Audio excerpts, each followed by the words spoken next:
ও, আজকে আমার কপাল খুলে গেছে। এই জঙ্গলের মাঝখানে একটা বস্তা পেয়েছি।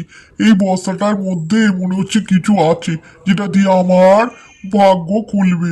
কিন্তু এ কি এটা কি হচ্ছে?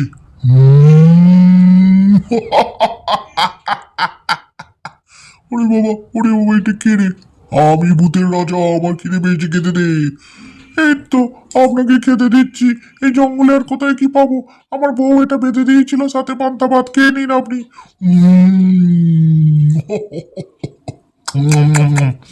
না, তোর এই কাজে আমি খুব খুশি হয়েছি। তুই আমায় মুক্তি দিয়েছিস। এনে এই জাদু হাড়ি, এই জাদু হাড়িটা দিয়ে তোর দারিদ্রতা যাবে।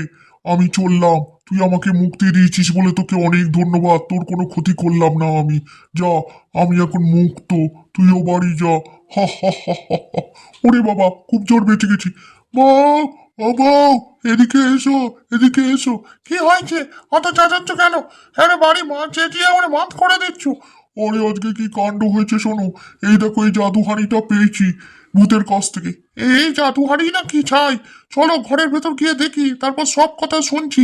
আগে ঘরে চলো। এ কি, জাদুহাড়িটা থেকে এটা কি বেরিয়ে আসছে? মুরগি? তোমাকে নিশ্চয়ই কেউ বোকা বানিয়েছে। যত জাদুহাড়ি টাড়ি এসব কিছু না। যাও, মুরগিটাকে বাইরে বেঁধে দাও। ওর ডিম তুলে খাবে ক্ষণ। এরপর থেকে মুরগিটা বাইরে রইল। কিন্তু দুদিন পরেই দেখা গেল এক চমৎকার কাণ্ড। দিন কেটে গেল। কি চমৎকার কাণ্ড সেটা বলছি। ওরে বাবা, এটা কি? সোনা মনে হচ্ছে। সোনার ডিম নাকি? আরে আরে আরে, দেখি তো। ওরে বাবা, এই ডিমটা তো মনে হচ্ছে সোনার। ওরে বাবা, এ অনেক তো দাম। ধন্যবাদ তোকে মুরগি। ওরে বাবা, আমি তো এখন অনেক বড় লোক হয়ে গেলাম, মাথা ঘুরে গেল।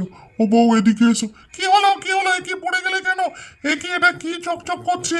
সোনার মতো? সোনার ডিম নাকি? ও বাবা! গিন্নি, এবার সোনার ডিম বেচে আমরা অনেক বড় লোক হয়ে যাব গো। বলি শুনছো, এই বজ্জাত মুরগিটা শুধু একটা করে সোনার ডিম দেয়। একটা কাজ করলে হয় না? ওই মুরগিটাকে কাটলে ওর পেট থেকে অনেক সোনার ডিম পাবো। তাহলে আমার সোনার হার আর একটা নতুন বাড়ি এই সব তৈরি হয়ে যাবে, কি বলো? হ্যাঁ গিন্নি, কথাটা মন্দ বলনি। আর রোজ রোজ একটা সোনার ডিম বিক্রি করতে গেলে বাজারের লোক সন্দেহ করে। কালই ওকে কেটে ফেলবো। নাও নাও, শক্ত করে মুরগিটাকে ধরো। হ্যাঁ ধরেছি, নাও। এ কি, এর মধ্যে তো কিছুই নেই। হয় হয়, তোমার কথায় শুধু শুধু মুরগিটাকে কেটে কপাল পোড়ালাম। আমার প্রিয় প্রিয় বন্ধুরা, ভিডিওটা ভালো লাগলে অবশ্যই সাবস্ক্রাইব করে দিও।